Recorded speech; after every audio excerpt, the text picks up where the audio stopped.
सोलापूर शहरात राज्यात प्रतिबंधित असलेल्या गुटखा, सुगंधी तंबाखू व मावा विक्री विरोधात युवा विकास सेनेने आक्रमक पवित्रा घेत अनोख्या पद्धतीने तीव्र निषेध नोंदवला। कार्यकर्त्यांनी गळ्यात गुटखा व माव्याच्या पुड्यांच्या माळा परिधान करून अन्न व औषध प्रशासन विभागाच्या कार्यालयासमोर जोरदार घोषणाबाजी केली व सहाय्यक आयुक्तांकडे सविस्तर निवेदन सादर केले। शहरात मोठ्या प्रमाणावर सुरू असलेल्या अवैध विक्रीवर तात्काळ आणि कठोर कारवाई करावी, विशेष मोहीम राबवून सर्व पान टपऱ्या व संशयित दुकानदारांवर छापे टाकावेत, तसेच घाऊक पुरवठादार व साठेबाजांवर गुन्हे दाखल करावेत अशी ठाम मागणी यावेळी करण्यात आली। वारंवार कारवाईच्या घोषणा होतात, मात्र काही दिवसांतच अवैध व्यवसाय पुन्हा सुरू होतो हे प्रशासनाच्या कार्यक्षमतेवर प्रश्नचिन्ह निर्माण करणारे आहे, असा आरोपही संघटनेच्या पदाधिकाऱ्यांनी केला।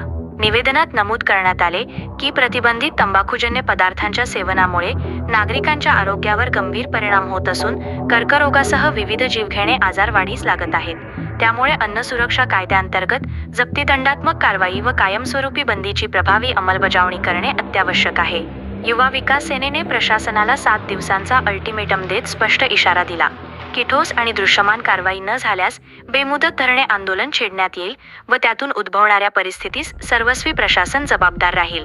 यावेळी संस्थापक अध्यक्ष सादिक शेख, मोहसिन बागवान, जब्बार दर्जी आणि बंदेनवाज शेख यांच्यासह कार्यकर्ते मोठ्या संख्येने उपस्थित होते। नमस्कार, मी सादिक शेख, संस्थापक अध्यक्ष युवा विकास सेना सामाजिक संघटना महाराष्ट्र राज्य। आज या ठिकाणी अन्न औषध प्रशासन विभाग यांच्याकडे युवा विकास सेना सामाजिक संघटनेच्या माध्यमातून एक तक्रार निवेदन देण्यात आला आहे। या तक्रार निवेदनाचा विषय असा आहे की सोलापूर शहरामध्ये महाराष्ट्रात प्रतिबंधक असलेला अनधिकृत गुटखा व सुगंधी तंबाखू मिश्रित मावा विक्रीचे व त्याचबरोबर पुरवठादार यांच्यावर कारवाई करा म्हणून आज या ठिकाणी आम्ही अन्न औषध प्रशासन विभाग यांच्याकडे तक्रार अर्ज दिलेला आहे। सोलापूर शहरामध्ये गेल्या अनेक वर्षापासून खुलेआमपणे अनधिकृत गुटखा व त्याचबरोबर सुगंधी तंबाखू मिश्रित मावा उघडपणे सुरू आहे। जर तुम्ही 10 ते 15 वर्षाच्या मुलाला विचारलात की या परिसरामध्ये गुटखा कुठे भेटतात, मावा कुठे भेटतात, तर तुम्हाला 10 ते 15 वर्षाचा मुलगा सरळ दाखवू शकतात की या पानटपरीमध्ये गुटखा आहे, या पानटपरीमध्ये मावा आहे। एवढे उघड पुरावे असताना देखील सोलापूर शहरामध्ये अन्न औषध प्रशासन विभाग, स्थानिक प्रशासन हे मौन बाळगून आहे। कुठलीही कारवाई या विषयावर केली जात नाही।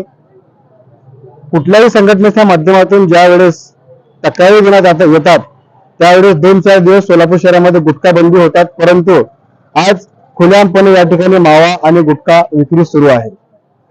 सोलापूर शहरामध्ये हे गुटखा विक्रेत्यांची आणि पुरवठादारांची खूप मोठी साखळी आहे। आम्हाला अशी संशय आहे की यामध्ये स्थानिक प्रशासन, अन्न औषध प्रशासन कुठेतरी जाणून बुजून कारवाई करत नाही। कुठल्या बाजूच्या खोलीमध्ये जाऊन जे आर्थिक संगनमत होत आहे अशी संशय आम्हाला या ठिकाणी आहे। येणाऱ्या काळात सोलापूर शहरामध्ये 7 दिवसात जर गुटखा बंदी झाला नाही तर युवा विकास सेना सामाजिक संघटनेच्या माध्यमातून सोलापूर जिल्हा परिषद या ठिकाणी आंदोलन गेट समोर आम्ही आमच्या संघटनेच्या माध्यमातून बेमुदत धरणे आंदोलनाची सुरुवात करणार आहे। एवढंच सांगून मी आपले 2 शब्द संपवतो। जय हिंद, जय महाराष्ट्र।